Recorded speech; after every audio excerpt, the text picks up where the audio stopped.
할렐루야.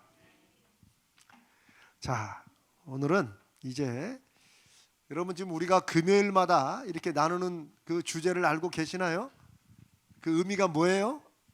뭐 하고 있죠? 우리가 지금 금요일마다? 아니 기도는 하죠. 물론 기도회를 하는데 말씀을 어떤 말씀을 나눈다고 그랬어요? 우리가 잘 알고 있는 내용이지만 사실은 성경 말씀에 기록된 것과 조금씩 차이가 나는 거. 완전히 뭐 틀렸다고 할 수는 없지만 어떻게 보면 그냥 귀로만 들어가지고 말씀을 보니까 이게 그게 아닌데 하는 이런 부분들을 제가 이제 여러분과 함께 나눈다 그랬습니다. 오케이. 꼭 주제를 기억해야 되는 건 아니지만 그래서 제가 다시 말씀을 생각해 보자 하는 걸로 지금 오늘 이제 17번째 하는 거예요. 오늘은 다시 살펴보는 오순절 성령 강림. 자, 성령께서 인류 역사에 저 선지자를 통해서 약속하시고 그날이 오면 했던 그 하나님의 영이 드디어 사람들에게 아주 충만히 임했어요. 그리고 그 임하신 걸 통해서 새로운 역사가 일어났는데 그걸 우리는 오순절 성령 강림이라고 성경에 말씀하시고 우리는 성령 강림절 이렇게 이제 부활절 이후에 이렇게 교회 절기로 정합니다. 네? 이제 오늘부터 이제 조금 길게 할 거 여러 가지가 있어요. 그래서 여러분 말씀에 좀 기대가 되십니까? 기대하셔야 돼요. 저는 이거 열심히 준비합니다.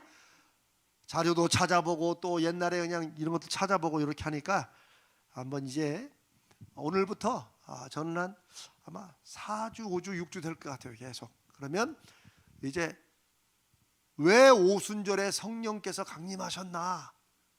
그것의 의미는 뭔가? 오늘날 우리는 그러면 어떻게 신앙생활을 하고 그 성령을 믿고 의지하는가? 이런 말씀. 그러면서 우리가 조금 잘못 알았던 거.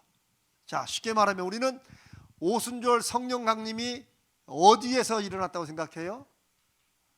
마가의 다락방.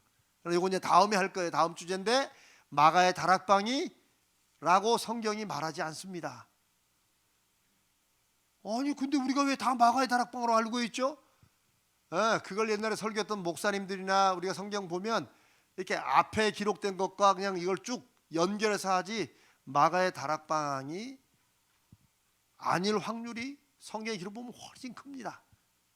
여러분 별로 솔직히 안 궁금하죠? 마가의 다락방이든 뭐든 간에. 그러면 또 한 가지 성령 강림이 기도할 때 임했다. 어때요? 맞습니까? 틀립니까? 이렇게 물어보니까 이거 참 맞다고 할 수도 없고 그러나 보통은 우리가 성령께서 언제 임했다고 그래요? 기도할 때 임했다고 그러죠. 그러나 성경에 보면 아니에요. 성경의 기록을 보면 그들이 모였을 때 갑자기 성령이 임하셨어요. 기도의 마음은 있었겠죠. 함께 모여서 뭐 하겠어요. 친교 모인 것도 아니고. 그러나 우리가 생각하시 같이 모여가지고 막 기도할 때 성령을 주소서 막 할 때 그때 임한 게 아니라는 거예요. 이건 무슨 말이냐? 성령은 예수님도 뭐라고 말씀하셨냐면 바람과 같다고 그랬어요. 여러분 바람아 불어라 그럼 바람이 붑니까? 바람은 우리가 어떻게 할 수 없는 거예요. 또 하나 바람은 그 증거를 이렇게 바람이 임으로 분다고 했어요. 바람의 뜻처럼 이렇게 불어요. 무슨 말이냐면 우리가 성령이 임하실 어떤 조건들이나 이런 걸 갖춰놓고 막 세게 기도하면 성령이 임한다고 하는 것은 우리의 착각이에요. 여러분들이 혼자 아파서 아무도 없는데 혼자 골방에서 끙끙끙 대고 있을 때라도 성령이 여러분에게 충만히 임하실 수 있어요. 꼭 같이 모여서 막 세게 기도하고 막 기도원 가면 막 북 두드리고 막 두드리고 막 펄펄펄 뛰어야 그거는 가짜예요. 그런 식으로 분위기를 조장하고 성령이 더 잘 오신다고 생각하는 거는 인간적인 생각이에요. 이제 이런 식으로 이렇게 우리가 성령에 대해서 성경이 기록지 않았는데 하도 그렇게 생각해서 들었던 것, 이런 것들을 앞으로 이제 살펴봅니다. 왜? 우리의 신앙은 어디에 근거해요? 성경에 근거합니다. 성경의 기록이 우리로 하여금 하나님의 뜻이 분명하게 기록되었기 때문에 그 기록을 중심으로 우리가 중심을 잡아가는 거예요. 성경이 하나님의 모든 것을 다 기록했습니까? 아니면 아닙니까? 하나님의 모든 걸 다 기록하지 않았죠. 심지어 요한복음에 보면 예수님이 하신 일들과 말씀을 다 기록하려면 이 세상에 그 책을 쌓아놓을 수 없다. 조금 과장이긴 하지만 그 정도인데 하나님에 관한 것을 성경에 다 기록하지 않았어요. 성경의 기록은 우리가 누구이며 어떻게 구원받는가에 관한 그 말씀을 성경에 충분히, 누구라도 내용이 좀 빠져가지고 잘 몰라서 하나님의 자녀가 못 될 것 같다 이런 말 못하도록 구원에 관한 책이 성경입니다. 오케이, 이 정도 하고, 자, 사도행전 2장 1절로 13절, 사도행전 2장이 드디어 성령이 임하시는 이제 그런 장면을, 2000년의 장면을 기록해 놓은 거예요. 우리가 13절까지 다 읽지는 않겠어요. 다 읽지는 않고 오늘은 1절부터 4절까지만 읽고 이 내용을 앞으로 이제 해나가겠습니다. 사도행전 2장 1절로 4절. 여러분, 이렇게 하는 내용들이 이렇게 지나고 나면 또 샥 잊어버릴 거예요. 근데 괜찮습니다. 왜 괜찮아요? 하나님께서 필요할 때 다시 생각나게 하신다고 저는 믿습니다. 그리고 또 저로서는 잊어버려야 한 번 더 하지. 자, 사도행전 2장 1절로 4절 우리 한번 태초에 성령이 임하시는 그 장면을 우리가 두근거리는 마음으로 한번 읽습니다. 시작. 오순절 날이 이미 이름에 그들이 다 같이 한 곳에 모였더니 호련히 하늘로부터 급하고 강한 바람 같은 소리가 있어 그들이 앉은 온 집에 가득하며 마치 불의 혀처럼 갈라지는 것들이 그들에게 보여 각 사람 위에 하나씩 임하여 있더니 그들이 다 성령의 충만함을 받고 성령이 말하게 하심을 따라 다른 언어들로 말하기를 시작하니라. 사실 예전 번역에는 다른 방언들로 말하기를 이렇게 가지고 이제 막 우리가 이제 하는, 여러분 방언하는 분들도 있죠. 저도 방언을 합니다. 근데 여기 서가지고는 잘 안 해요. 그러나 요 방언에 대해서도 오해를 또 해요. 자, 그거 이제 앞으로 천천히 하도록 하고, 오순절 성령 강림 사건은 기독 교회의 역사가 본격적으로 시작된 그런 시작점이 됩니다. 그리고 영적인 대전환점이었어요. 물론 하나님의 약속이 드디어 이루어진 때예요. 예수님도 그것을 말씀하셨고요. 그런데 이제 이 성령 강림에 대해서 조금 더 이제 뭐 전문적이라면 조금 더 자세하게 주일 설교 때는 벌써 제가 앞에 서두한 것만 가지고 이미 이제 시간 봐요. 이제 다 끝났는데 언제 하나. 주일 때는 할 수가 없어요. 그래서 이 금요일 날 이제 성경적인 성령 강림의 내용과 의미에 대해서 살펴보면서 중요한 건 뭐예요? 아, 그랬었구나가 아니라 지금 저와 여러분이 예수 믿고 살아가는데 그 성령이 어떻게 역사하시는가, 나는 성령을 얼마나 의지하고 살아가는가. 지금 성경은 항상 지금 나에게 말씀하시는 하나님의 음성이에요. 그걸 놓치면 이거 공부하는 거야. 좋은 말씀들 옛날에 그랬었더라. 그거 공부하면 뭐겠어요? 시험 볼 것도 아닌데. 지금 나에게 이 말씀이 무엇인가? 이걸 보기 바랍니다. 첫 번째, 오순절이라는 절기의 의미와 성령 강림은 어떻게 연관되어 있냐? 오순절. 우리는 잘 모르죠. 왜냐면 우리 절기가 아니니까. 그러나 우리는 동짓날 그러면 뭐예요? 팥죽 딱 떠오르잖아요. 그런 거 똑같아요. 그러니까 뭐 오순절 몰라도 돼요. 제가 설명 잠깐 해드리니까. 오순절이란 말은 사실은 펜테코스테라는 헬라어 말인데, 펜테란 말은 50이야. 50 숫자로. 한문으로도 오순하면 뭐예요? 칠순.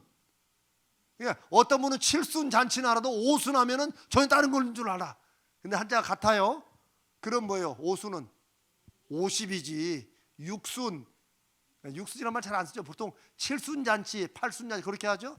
70년 됐다는 말이에요. 오순 하면은 50이구나. 그래서 여기에서 오순절은 50번째, 50일째 되는 날에 하는 절기, 행사, 잔치 이런 뜻입니다. 오순절이. 아시겠죠? 그러면 이제 출발점이 있을 거 아니에요. 언제부터 50번째냐 이게 있을 거 아니에요. 그렇죠? 구약 성경에 보면 유대인들이 지켰던 세 가지 아주 중요한 절기가 있어요. 우리는 추석, 설, 또 뭐 있어요? 두 개인가 우리는? 오케이. 단오는 안 지키나? 하여튼 근데 유대는 세 개를 지켰어요. 혹시 여러분 기억나는 거 있어요? 먼저? 그렇지. 하나님의 죽음의 심판이 넘어간 거야. 그 넘어가는 게 좋은 거죠. 축복은 넘어가면 안 되지만 이 심판은 넘어가야 돼. 그 6월절이에요. 6월이란 말이 그거예요. 패스오버 했다는 거예요. 6월절. 또 하나는 뭐 있어요? 초막절. 그래도 초막절 성경에 나와요. 좋아요. 근데 3대 절기는 안 들어가요. 또 하나 77절이란 말이 있어요. 참 칠칠맞게 생겼죠. 77절. 요거 잘 기억해 놓으세요. 77절이란 말이 있고 또 수장절이라고.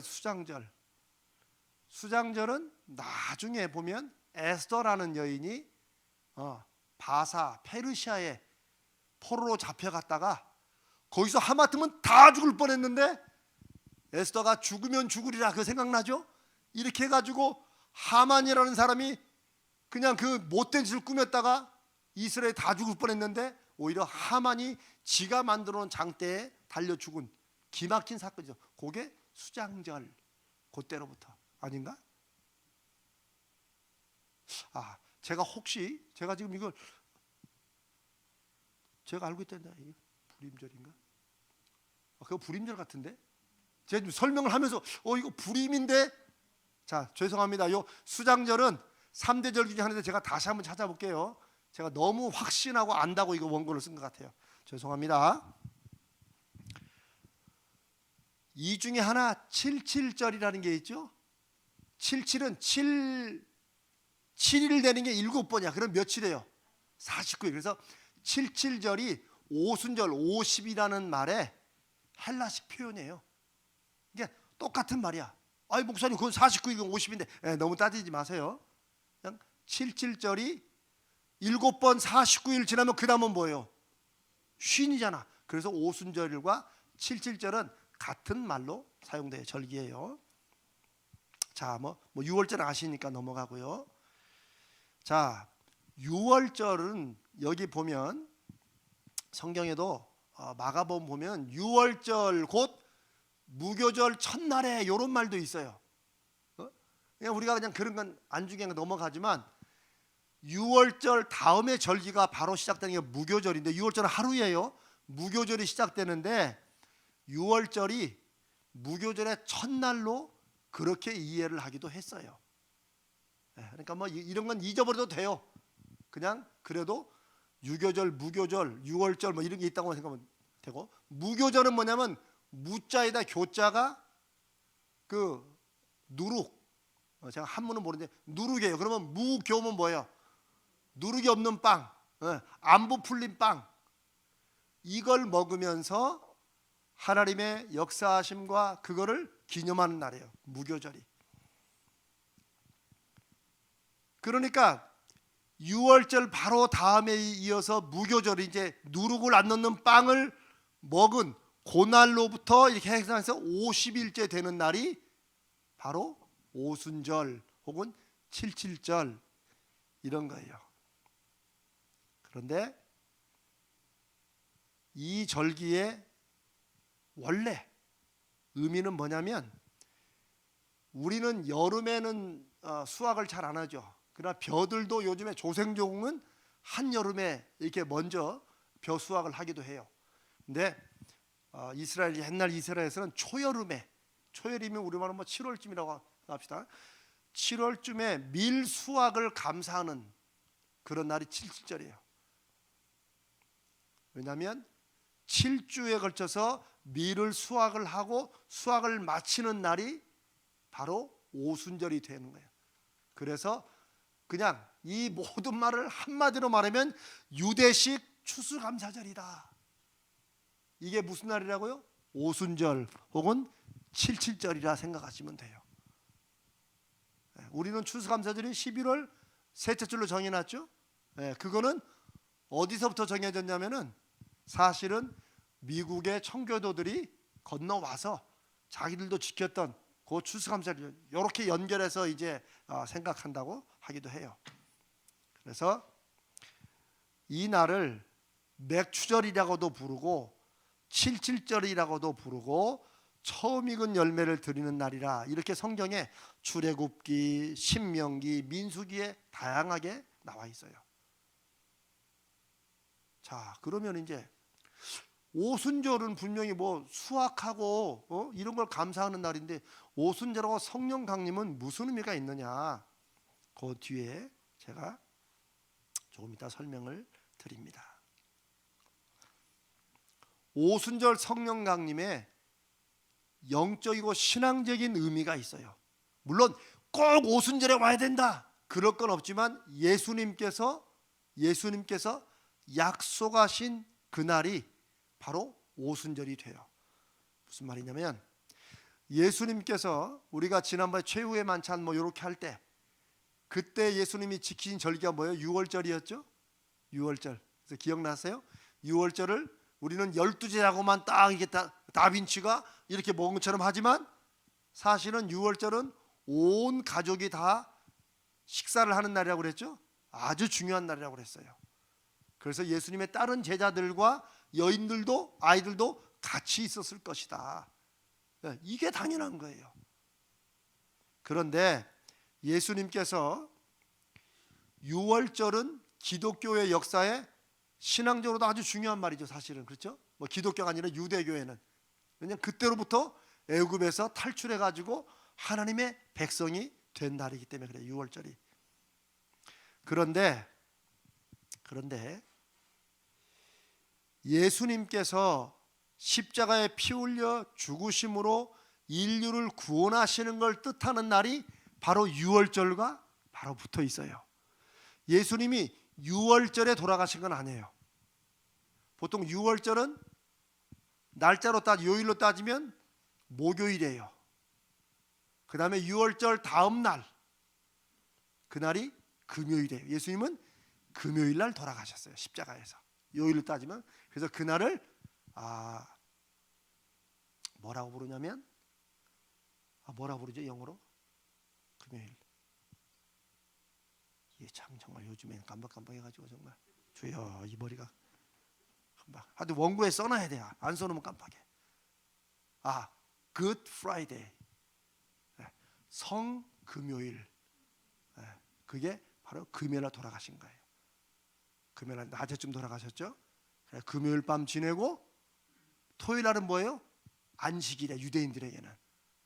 그 다음에 예수님이 언제 부활하셨어요? 우리는 주일이라고 부르지만 그 사람들은, 유대인들은 주일이 의미가 없어요. 그래서 이 사람들은 안식 후 첫날이라고 성경에 기록해냈죠. 주일날 이게 아니고 안식 후 첫날. 그럼 뭐예요? 바로 일요일 날이에요. 우리는 그날을 주일. 왜? 주님이 부활하신 날에서 안식일은 이제 잊어버리고, 우리는 일요일 안식 후 첫날을 예수님이 부활하신 날로 우리 지키는 거예요. 그런데 예수님께서 이 유월절에 시작된 메시아 사역의 완성이 언제 되느냐? 예수님이 부활하시고 영적 수확의 첫 열매로 부활하신 거예요. 굳이 그 날의 의미를 두면. 왜냐하면 여러분 지금 헷갈릴지 모르지만 초실절이라는 말도 성경에 나와요. 초실절은 첫 열매를 따는 날이에요. 제가 그랬죠? 77절이 뭐라고요? 6월절 다음부터 7 곱하기 7, 7주 동안에 밀을 수확한다고 그랬어요. 그러면 첫날에 수확한 게 있을 거 아니에요. 그게 초실절이에요. 처음 초조에다 열매 실자, 첫 열매를 하나님 앞에 감사하며, 그때는 떡을 떡 2개를 만들어 가지고 하나님 앞에 드렸대요. 그게 초실절이에요. 초실절. 그런 의미로 예수님의 부활은 물론 날짜는 한 이틀 차이가 있지만 6월절에 예수님께서 우리를 위해 십자가에 죽으시고 그 다음에 초실절에 첫 열매로 부활하셨다. 이게 유대의 절기에 맞추어서 예수님의 죽으심과 부활을 절기와 연결시키는 신앙적인 의미예요. 그런데 그러면 오순절은 바로 그때 오시지? 아니에요. 예수님께서 부활하신 다음에 성경에 보면 사도행전 1장 3절 4절에 보니까 1장 3절 4절 김 목사님 있죠? 한번 읽어봅시다. 시작. 그가 고난 받으신 후에 또한 그들에게 확실한 많은 증거로 친히 살아계심을 나타내사 40일 동안 그들에게 보이시며 하나님 나라의 일을 말씀하시니라. 예수님이 부활하신 다음에 며칠 동안 제자들과 같이 있었어요? 40일. 사실 이 40일에도 신앙적인 의미가 있어요. 예수님은 처음에 이제 세례 받으시고 마귀에게 광야에서 40일 동안 금식기도 하시면서 시험을 받으셨죠. 그 40일. 모세도 시내산에 올라가서 계명을 40일. 그래서 우리가 40일 기도 이렇게 하기도 하는데 그 의미가 그런 의미가 있어요. 그래서 예수님께서 40일을 제자들과 부활하셔서 함께 하시면서 뭐 하셨어요? 1. 안 믿었던 제자들을 혼내셨다. 2. 어차피 그럴 줄 알았으니까 다시 하나님 나라의 말씀과 일을 가르치셨다. 2번이요. 저기 다 보이잖아. 하나님 나라의 일을 말씀하셨다. 그 말은 주로 무슨 말이겠어요? 봤냐 이제? 내가 살아난 거 봤냐? 그러니 내가 하는 모든 말을 이제 믿겠냐? 라면서 그 다음에 앞으로 해야 될 일들을 말씀하셨겠죠. 이게 40일 동안이에요. 그 다음에 봅시다. 4절 읽습니다. 시작. 사도와 함께 모이사 그들에게 분부하여 이루시되 예루살렘을 떠나지 말고 내게서 들은 바 아버지께서 약속하신 것을 기다리라. 혹시 5절도 있어요, 목사님? 오케이. 5절 읽습니다. 시작. 요한은 물로 세례를 베풀었으나 너희는 몇 날이 못되어 성령으로 세례를 받으리라 하셨느니라. 자, 4절로 가주세요. 여러분 보세요. 예수님께서 40일 동안 그 40일이 의미 있다고 그랬죠. 다시 이들에게 하나님 나라의 일을 또 말씀하시고 가르쳐요. 주님의 부활과 함께. 그렇죠? 그 다음에 예수님께서 이제 다 마치셨으니까 이제 하늘로 이제 돌아가세요. 승천이라고 하죠. 그런데 예수님이 4절에 뭐라고 그러세요? 첫 번째 뭐예요? 예루살렘을 떠나지 말라. 왜 그랬을까요? 이것은 성령이 꼭 예루살렘에 임해야 된다 그런 뜻은 아니에요. 제자들이 예루살렘을 떠난다면 왜 떠났을까요? 왜 떠날까요? 여전히 무서워서 떠나는 거예요. 왜 무서워요? 아직까지 성령이 임하지 않았기 때문에 지금도 제자들은 숨어 있는 거야. 왜?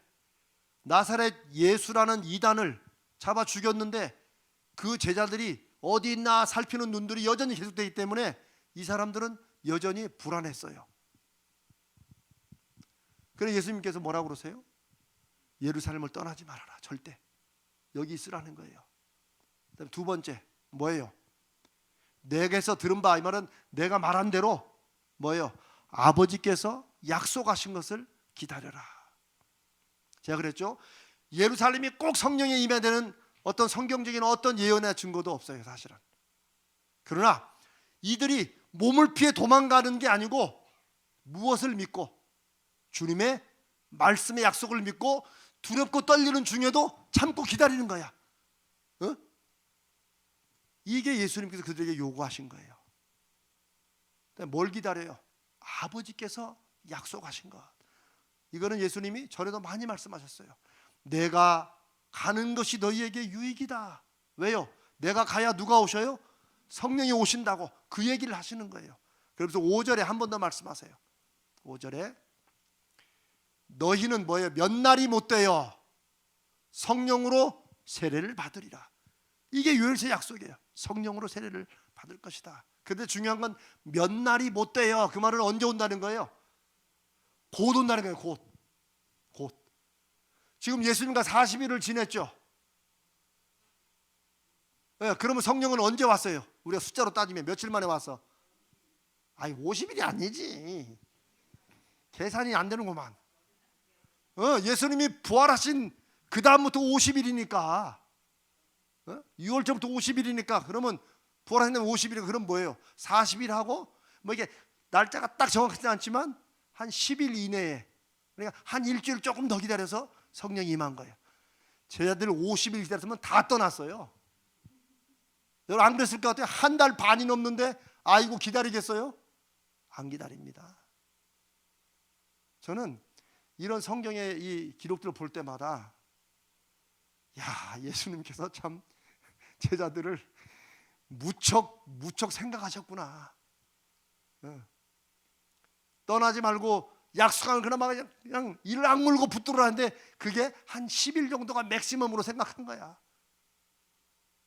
그래서 그때 성령이 임하십니다. 그게 우리가 아까 읽은 사도행전 2장의 말씀이에요. 그들이 모였을 때 우리가 이제 다음 주에 합니다.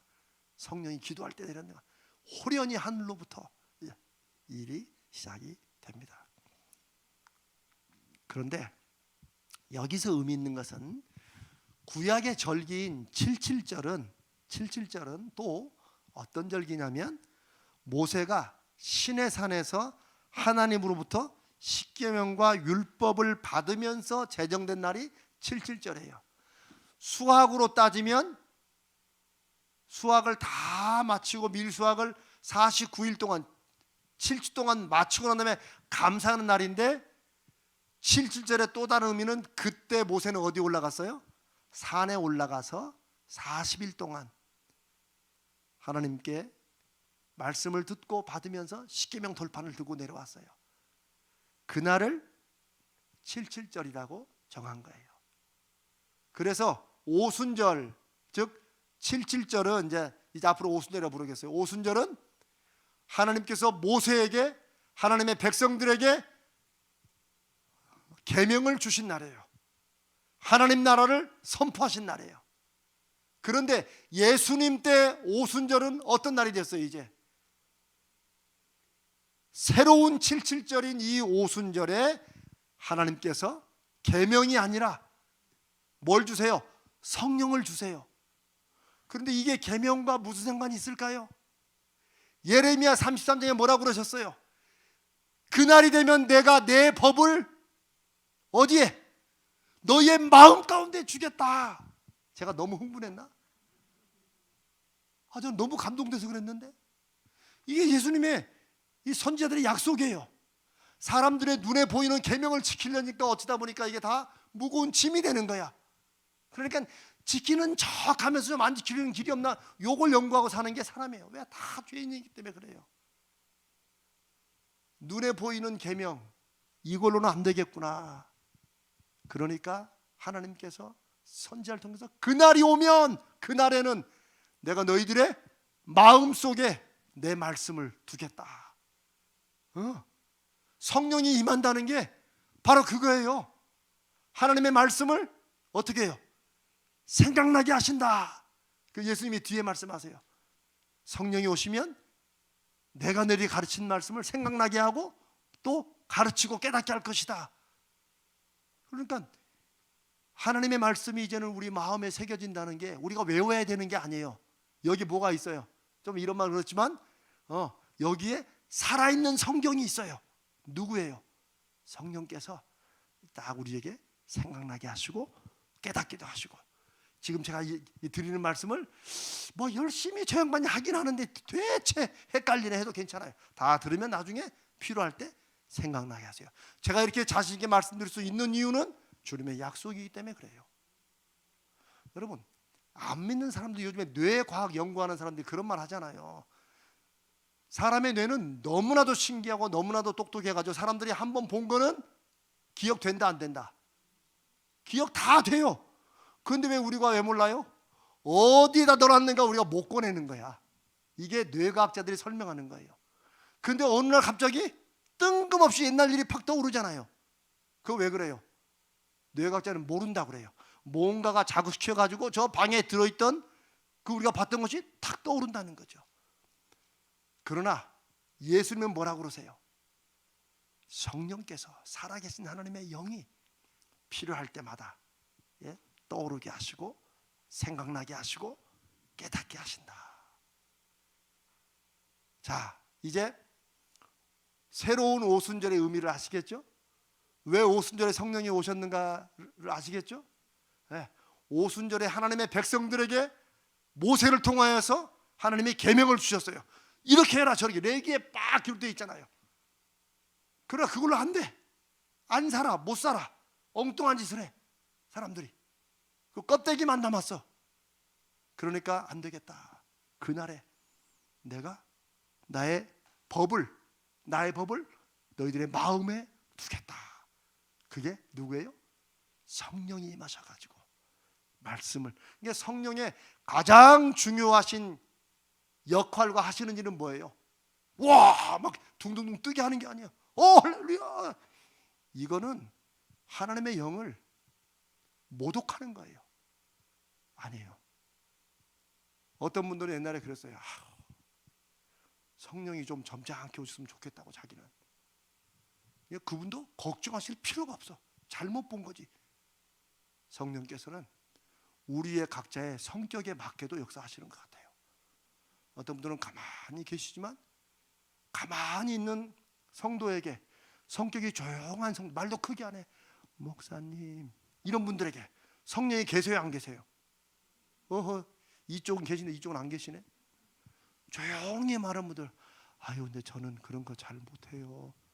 이런 조심스좀 하는 분들에게 성령이 살아 계세요 안 계세요? 계시지. 제가 그랬잖아요. 성령께서는 우리를 막 고집을 꺾고 막 역사하시는 분이 아니라 우리에게 맞춰가시는 분이에요. 얼마나 겸손하시고 얼마나 은혜로우신지 몰라요. 기다리세요. 조용하신 분에게는 보통은 성령 체험을 받아야 된다. 저도 옛날에 그 말이 옳은 줄 알았지. 성령을 안 받아가지고 조용한 줄 알았지. 제가 저희 아버님 얘기했잖아요. 저희 아버님이 이전도사, 제가 싫어했던 이전사. 나는 이렇게 성령을 받으려고 하는데 왜 이렇게 안 되는지 몰라. 성령 충만이 왜 이렇게 안 되지? 제가 그때는 좀 어설프게 대답했어요. 자꾸 기도하세요. 지금 나도 잘 몰랐던 거지. 이미 우리 아버님께 성령이 실은 계세요 안 계세요? 계시는 거예요. 성령 충만은 뭐예요? 저희 아버님은 순복음이나 이런 데서 막 펄펄펄 막 뛰는 걸 그냥 본인도 그걸 하고 싶은 건데 이 성격상 안 돼 이게. 우리 아버지는 박수도 못 쳤어요. 예배할 때 찬양할 때 박수도 못 쳤다니까. 이 박수 못 치는 거 이게 죄입니까 아닙니까? 아니라니까. 박수 못 치는 게 왜 죄예요? 아니에요. 성격 따라 역사하는 거예요. 그러니까 아버지는 본인에게 성령의 역사나 성령 충만이 없다고 착각하신 거예요. 제가 오늘쯤 이거 알았으면 아버지 성령이 계시는 겁니다. 성령이 충만한 건 내 안에 어떤 선한 뜻과 계획들이 떠오를 때 그것을 그대로 순종하는 거. 상황과 이런 거 신경 안 쓰고 그냥 내 안에 주신 말씀이니까 순종. 이게 성령 충만한 거예요. 막 방방방 뜨고 난리도 안 되는데 보면 하나도 말씀도 안 지켜. 아니 이런 사람 있어요. 괜히 흰옷만 입고 다니고 막 사람들한테 막 손가락질하고 막 괜히 막 큰 소리만 쳐. 성령이 임한 게 아니고 이상한 게 임했어요. 왜? 성령의 가장 중요한 역할은 뭐예요? 말씀을 생각나게 하시고 눈으로 보던 계명을 따라 사는 인생이 아니라 우리 가운데 하나님의 말씀과 하나님의 뜻을 따라가도록 우리에게 말씀을 생각나게 하시고 확인시켜 주시는 분, 이게 성령이에요. 그래서 오순절에 77절에 모세가 십계명과 계명을 받아 내려왔는데 예수님을 통해서 새로운 77절 오순절에 이제는 말씀이신 성령이 우리 가운데 임하는 거예요. 아멘. 이게 오순절 성령 강림의 아주 중요한 의미예요. 여러분 이런 얘기 처음 들어봤죠? 나 들어봤어요? 못 들어봤을 건데 처음.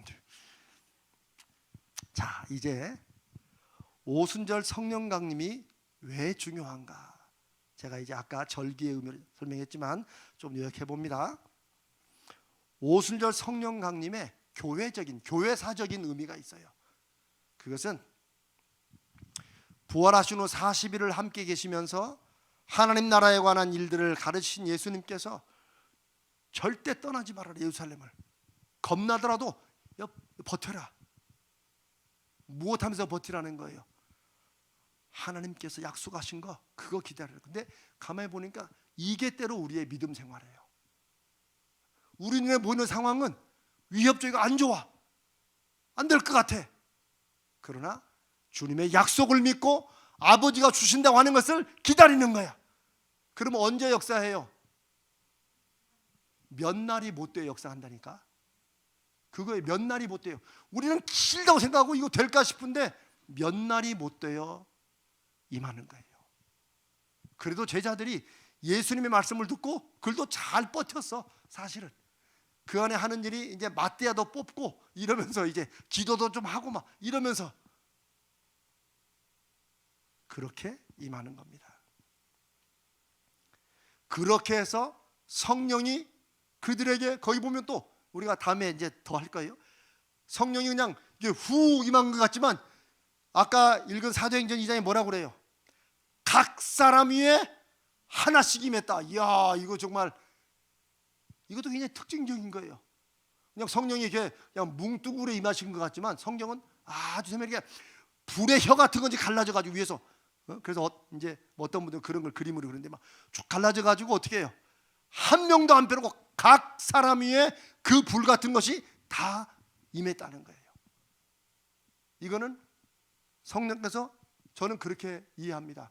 그냥 뭉뚱그려서 그냥 가자제일 꽤 임하셨다 그게 아니고 가자제일 이거는 각 사람 한 사람에게 한 사람 한 사람을 하나님이 다 기억하신다는 거예요. 그래서 그들이 위에 하나씩 하나씩 임하는 것처럼 그렇게 임하신다는 거예요.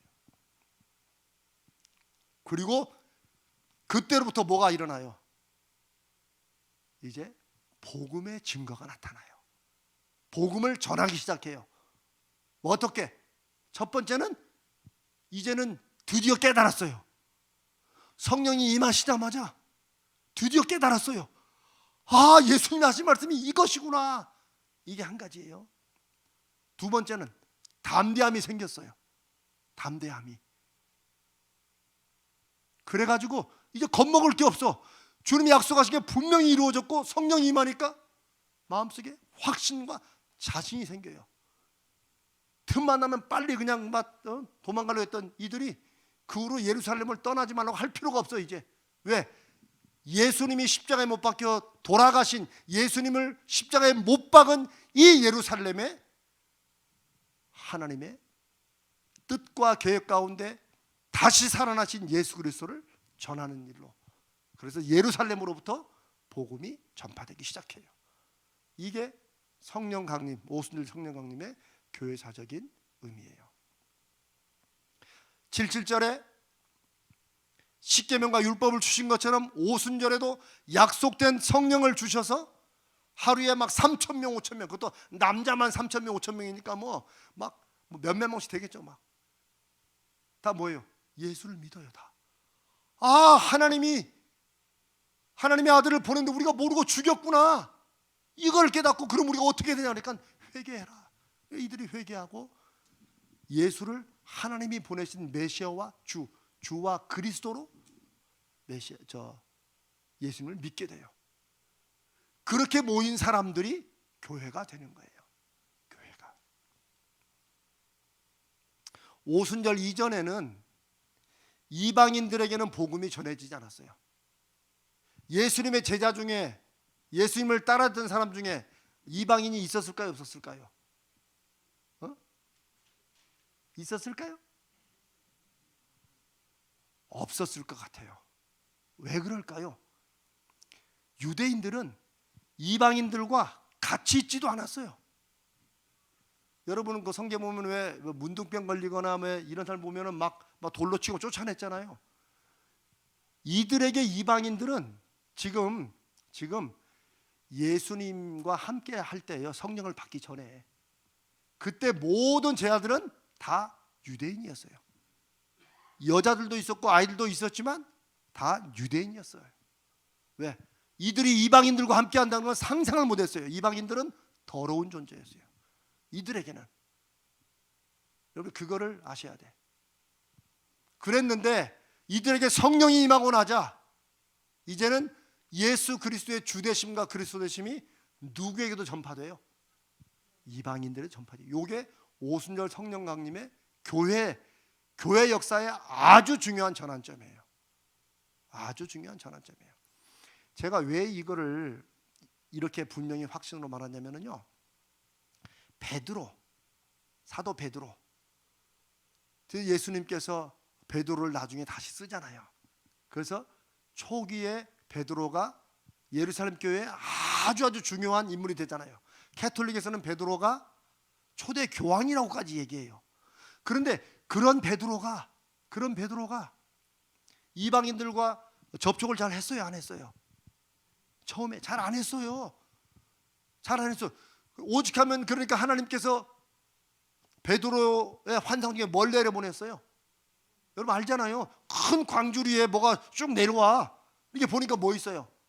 맛있는 떡과 고구마가 아니고 거기 레위기서에 그만 먹으면 안 되는 가증스럽고 막 이런 주로 이제 뱀이나 뭐 이런 거겠죠. 그러면 뭐 발국 갈라지고 뭐 이런 것들 이런 게 있어요. 근데 성경이 뭐라고 그래요? 하늘에서 음성이 일어나서 잡아먹으라. 그거 먹으라는 거예요. 그러니까 베드로가 뭐라고 그래요? 주여, 내가 이런 불경한 것은 절대 먹을 수 없습니다. 근데 이게 3번씩이나 반복돼요. 그때 이미 성령 충만이 받고 막 복음을 전하는 그 베드로도 여전히 벗어나지 못하는 게 뭐예요? 유대인과 이방인 간의 거리예요. 이게 오랜 전통과 문화로 이게 딱 마음에 딱 꽂히면 이 옛사람을 벗는 게 그렇게 쉬운 일이 아니라는 거예요. 그래도 베드로는 그런 이상한 일들이 3번이나 일어나니까, 아니 하나님이 먹으라는데 지가 못 먹겠다고 버텨. 어떻게 유대인이 이걸 먹습니까? 하나님이 봐줘요. 나 같으면 이놈의 신년 먹으라면 확 그냥. 그런데 하나님은 참 오래 참으세요. 그래도 베드로는 안에 성령이 역사하시니까, 그게 성령 역사하심이에요. 베드로가 뭘 하게 돼요? 그게 뭔가를 고민해요. 아, 왜 자꾸 이런 게 생각되지? 왜냐하면 그런 거 없는 사람은 꿈자리 치고는 참 무슨 이상한 게 이러고 잊어버릴 거예요. 그러나 베드로는 음성이 나는 것을 하나님의 음성으로 듣고 자기가 어쩔 수 없이 거부했지만 이게 무슨 일인가라고 고민해요. 그때 누가 문을 두드려요? 고넬료라는 로마의 이방인의 뭐라면 장교가 보낸 종이 베드로를 찾아와서 문을 두드려요. 그 다음부터 일어난 일들이 알잖아요. 야, 성경 꼭 연극같이 하니까 재밌죠. 그런데 이 사건이 왜 중요하냐면 교회의 수장인 베드로가 이방인들에게 가서 복음을 전하는, 억지로 하나님께서 베드로부터 막 끌어당겨가지고 이방인을 안 만날래야 안 만날 수 없는 사건으로 몰고 가시는 거예요. 제가 아까 오순절 성령 강림의 중요한 교회사적인 의미 중에 하나는 이방인들의 복음이 전파되는 거다. 그러니까 우리는 그냥 뭐 그렇지 뭐 땅까지 복음을 전하라고 그랬으니까. 그런데 유대인들은 땅끝까지 복음을 전하라는 말, 예수님의 마지막 마태복음 28장의 말씀도 당시 제자들은 어떻게 알아들었겠어요? 땅끝까지 흩어져 있는 유대인들에게 복음을 전하라고 알아들었을 거예요. 여러분 무슨 말씀인가 이해되세요? 네, 그런 거예요. 그런 거. 그리고 베드로가 고넬료 집에 가서 어찌자고 나를 이렇게 불렀냐? 그러니까 고넬료가 원래부터 경건한 사람이었어요. 예수를 믿는 사람이에요. 하나님 앞에 기도하는 중에 가서 어디에 있는 베드로를 초청해라라는 말씀을 듣고 이렇게 했다고 그러니까 그때서야 베드로가 광주리에 내려온 가증스러운 짐승이 이게 고넬료를 말하는 거고 잡아먹으라 하는 말은 뭐예요? 이제는 네가 하나가 되라, 받아들여라, 복음을 전하라. 이걸로 깨닫게 돼요. 베드로가 똑똑해졌을까요? 성령께서 깨닫게 하시는 거예요. 그래서 여러분, 제가 여러분들도 또 여러분의 자녀들, 자손들에게도 공부 열심히 해라 이것도 해야 되지만 네 안에 살아계신 성령님, 예수님의 영을 너 자꾸 의지해라. 그분께 깨닫게 해주시라고 그러고 지혜를 주시라고 기도해라. 이거를 많이 하셔야 돼요. 그게 성령께서 역사하시는 거예요. 그런 베드로였지만 또 어떨 때는 이방인들과 밥 먹다가 유대인들이 오니까 어떻게 했어요? 베드로가 슬그머니 뒷문으로 빠져 도망가요. 나중에 바울이 그걸 듣고 가가지고 어떻게 그렇게 할 수 있느냐라고 꾸짖었다고 바울이 사도행전에 기록을 해놔요. 제가 이 말씀을 왜 드리느냐?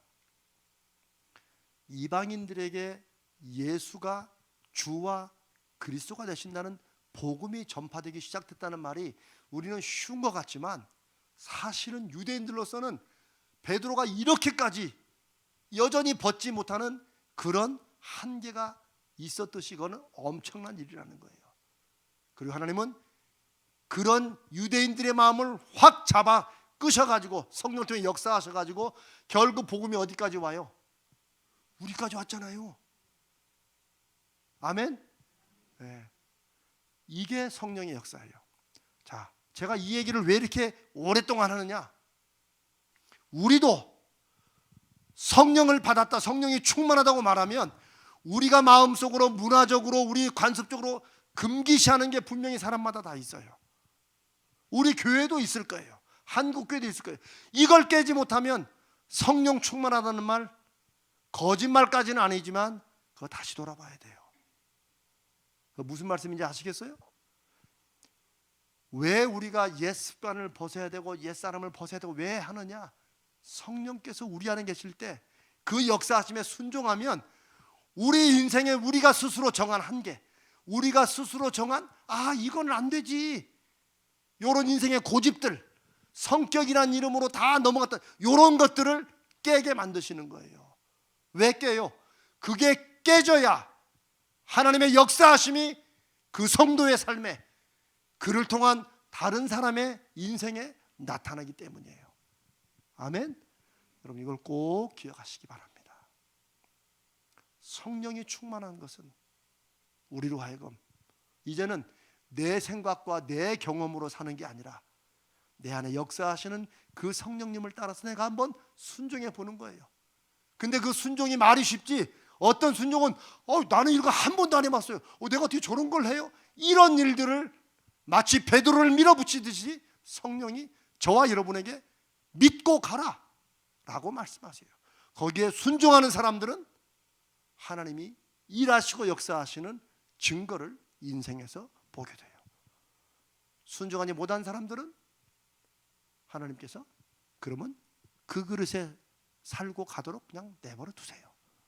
하나님께서 벌 주시고 이러는 분은 아니에요.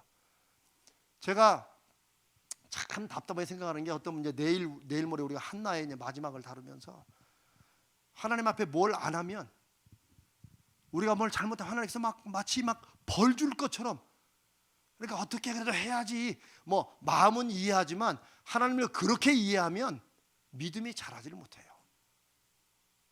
그래도 뭔가를 하고 나면 늘 뭔가를 또 찾아. 아니에요. 만약에 하나님이 저와 여러분이 그때 뭐 잘못할 때마다 벌을 주셨으면 그럼 어떻게 됐을까요? 일단은 이 마이크 들고 서 있는 이재명도 여기 없어요. 이미 갔어요. 여러분도 마찬가지일 거예요. 하나님은 오래 참으시고 끝까지 참으시고 길이 참으시는 거예요. 왜?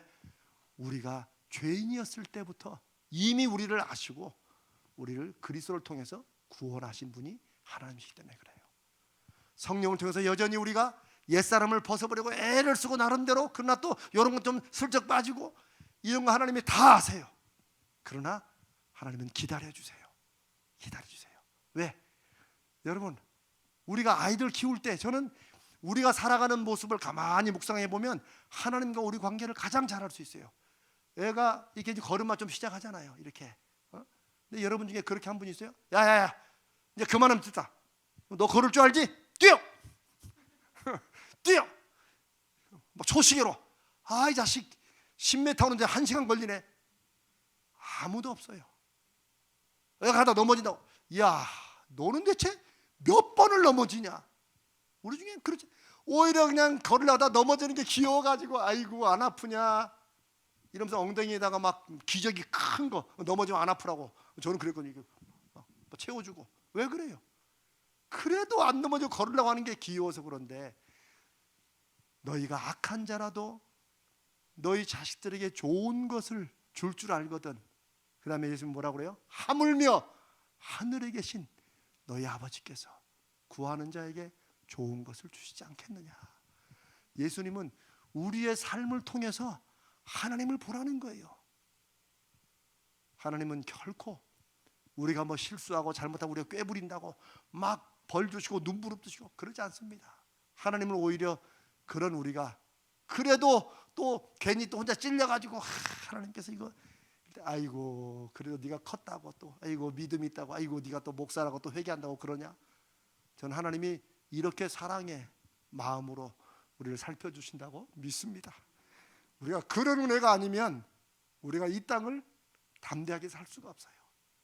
우리의 담대함은 실수 안 하고 잘하는 것에서 나오는 것이 아니라 내가 넘어지고 깨어져도 그래도 하나님 앞에 그 방향을 잡으려고 애쓰는 그런 우리의 마음을 하나님이 아시기 때문에, 그런 마음을 주시는 분이 성령이심을 아시기 때문에 하나님께서 우리를 받아주시고 품어주시고 인도해 주신다고 믿습니다.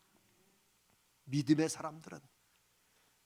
사람들이 모이는 교회는, 성령이 충만한 교회는 그렇게 함께 하시는 하나님의 거룩하신 영을 의지하고, 하나님이 우리를 이렇게까지 용서해 주시고 사랑해 주시는데 예수 믿고 그 예수로 인해 만난 우리들이 얼마나 귀한지를 보고 서로 품어주고 이해해주고 넘어가주는 이런 교회를 통해서 하나님의 역사하심, 여호와 삼마가 나타날 줄로 믿습니다.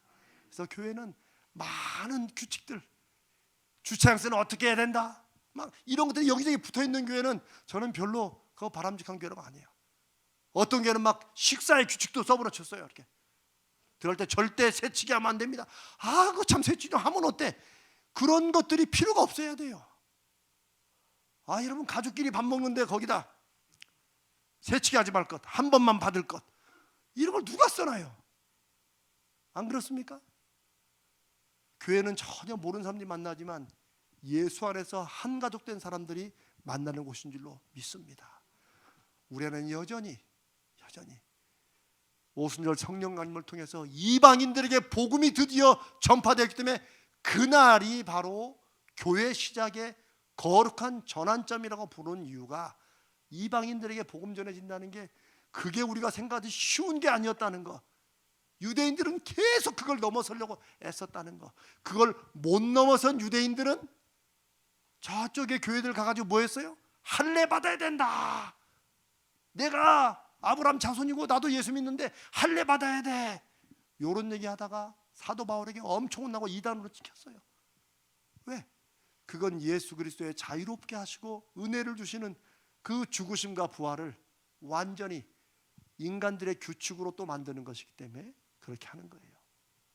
사랑하는 여러분, 오늘 예수님의 부활로부터 50일째 되는 그날에 제자들이 믿음으로 모인 곳에 성령이 강림하시고 이들이 성령으로 충만하게 되어 드디어 이방인들에게도 땅 끝까지 복음을 전파하기 시작하게 되었고, 그래서 이날을 성령 강림 대축일 혹은 성령 강림절, 성령 강림주의 뭐 이렇게 부릅니다. 자, 오늘 성령 강림의 교회적 의미까지만 했습니다. 다음 주에 이제 신앙적 의미를 다음 주에 한 주 더 하겠습니다. 자, 혹시 뭐 질문 없으시죠? 이렇게.